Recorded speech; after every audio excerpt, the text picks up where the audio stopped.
La technologie est partout, rapide, pratique, efficace. Mais une question mérite d'être posée. Est-ce qu'elle nous rend vraiment plus libres?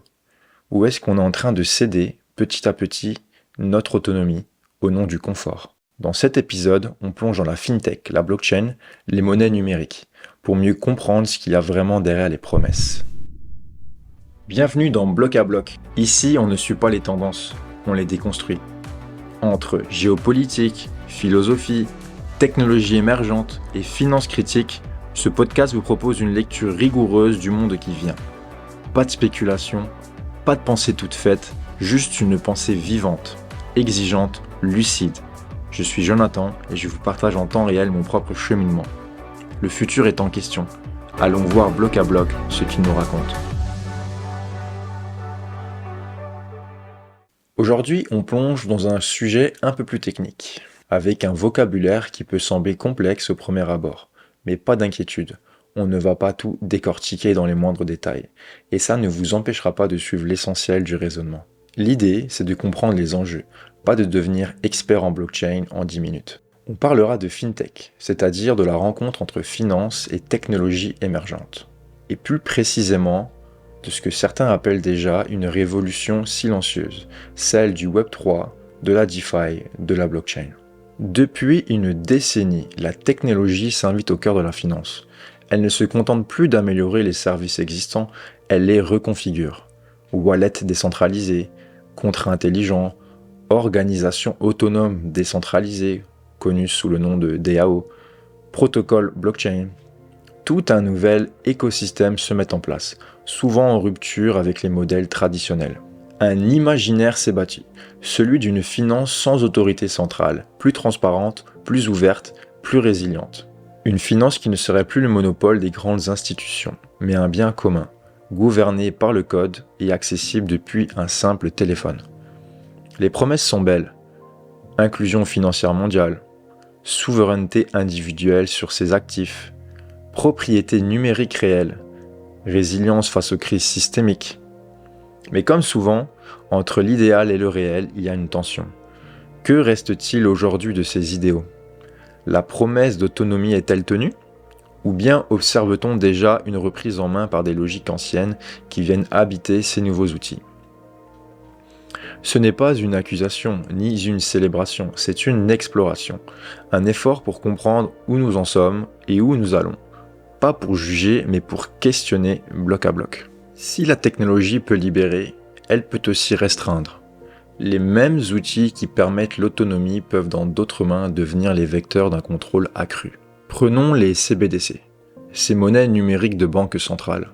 Elles s'annoncent comme une évolution naturelle du système monétaire, mais elles posent une question délicate. Et si elles devenaient aussi un laboratoire de surveillance? Traçabilité absolue des transactions, programmabilité des paiements, gel ou expiration automatique de fonds. Tout cela est techniquement possible. Et quand l'intelligence artificielle entre en jeu, avec la modélisation des comportements, l'automatisation des sanctions, on glisse d'une gouvernance légale à une exécution algorithmique. Ce n'est plus la loi qui tranche, c'est l'algorithme qui agit. Ce n'est pas la technologie qui est tyrannique en soi, c'est l'usage qu'on en fait. L'État par nature repose sur la centralisation. C'est ce qui lui permet de coordonner sécurité, justice, économie et santé. Mais cette centralisation, lorsqu'elle est couplée à des outils techniques puissants, peut aussi étendre ses marges d'action, parfois au-delà des contre-pouvoirs traditionnels. La blockchain, à l'inverse, propose un autre paradigme. Décentralisation, transparence, autonomie. C'est une architecture qui redistribue la confiance sans passer par un centre unique. Mais cette logique bouscule. Elle échappe au monopole monétaire des États. Elle introduit de nouveaux rapports à la propriété, au contrôle, à l'irréversibilité. Pas étonnant que les institutions s'en inquiètent ou tentent de l'adapter à leur propre finalité. D'où l'émergence des CBDC sur blockchain. Des monnaies numériques étatiques émises par les banques centrales, utilisant partiellement des technologies décentralisées, mais pour des objectifs centralisés. Contrairement aux stablecoins privés, les CBDC ne cherchent pas l'ouverture, mais la maîtrise. Et c'est là que la tension devient évidente. Grâce aux smart contracts, il devient possible de programmer la monnaie elle-même. Un paiement qui expire, une amende déduite automatiquement, un transfert bloqué si les conditions ne sont pas remplies. Techniquement, tout est déjà là. Et la transparence du code ne garantit pas la neutralité de son usage. Prenons un exemple frappant. En 2023, un stablecoin adossé à l'euro est lancé sur Ethereum par une institution européenne. À première vue, tout semble classique. Mais à l'analyse du smart contract, on découvre des fonctions permettant de geler, détruire ou rediriger des jetons, sans intervention judiciaire. Autrement dit, un outil blockchain mais avec une porte d'entrée pour le contrôle centralisé. Alors, jusqu'où peut-on adapter une technologie née pour l'autonomie lorsqu'on la recode pour l'obéissance ? En 2024, une mise à jour du contrat a renforcé ces mécanismes, accélérant les transferts entre utilisateurs validés dans le cadre réglementaire européen. Ce cas illustre une réalité. La technologie ne porte pas en elle une finalité unique. Elle est neutre dans sa forme, mais jamais dans son usage. L'enjeu est de comprendre, avec calme et rigueur, les dynamiques à l'œuvre. Pas pour rejeter en bloc, mais pour choisir en conscience. Les crypto-monnaies ont un défaut bien connu, leur volatilité. Leur prix peut changer très vite, trop vite pour un usage quotidien. Difficile d'acheter son café si sa valeur varie entre le matin et l'après-midi. Pour répondre à ce problème, un nouveau type d'actif est apparu, les stablecoins. Le principe est simple, ce sont des crypto-monnaies dont la valeur reste stable, car elles sont adossées à des actifs classiques comme le dollar, l'euro ou même l'or. L'idée, garder les avantages de la blockchain, rapidité, transparence, inclusion, sans subir les montagnes russes du marché. C'est ce qui les rend centraux dans l'adoption des cryptos par le grand public. Mais tous les stablecoins ne se valent pas. Certains sont centralisés, comme l'USDT ou l'USDC, garantis par des réserves détenues par une entreprise. D'autres sont décentralisés, comme le DAI, géré par des algorithmes et une communauté. Et d'autres encore dits algorithmiques, essaient de s'autoréguler sans collatéral, mais avec des résultats très instables.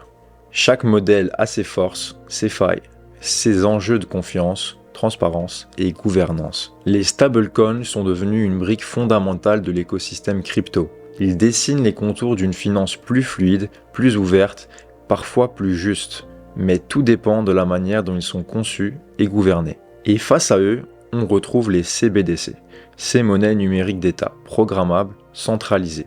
Alors, comment faire la différence ?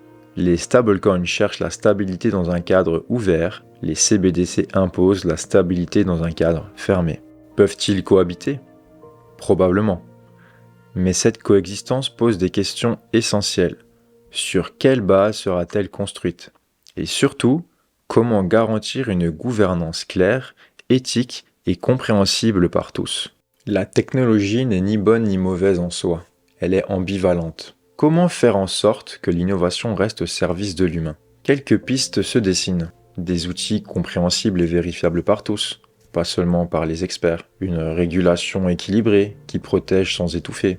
Et surtout, une éducation numérique accessible pour que chacun garde sa faculté de choix. Comme le disait Sénèque, la confiance ne repose pas sur l'opinion, mais sur la raison.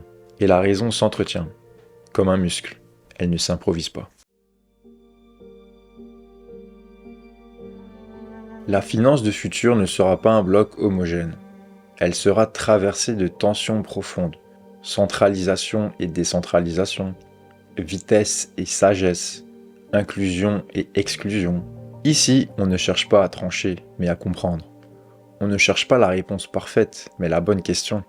Car l'enjeu n'est plus seulement technologique, il est humain. Ce que nous faisons du code, c'est ce que nous faisons de nous-mêmes. Et si nous ne choisissons pas le sens, d'autres le choisiront à notre place.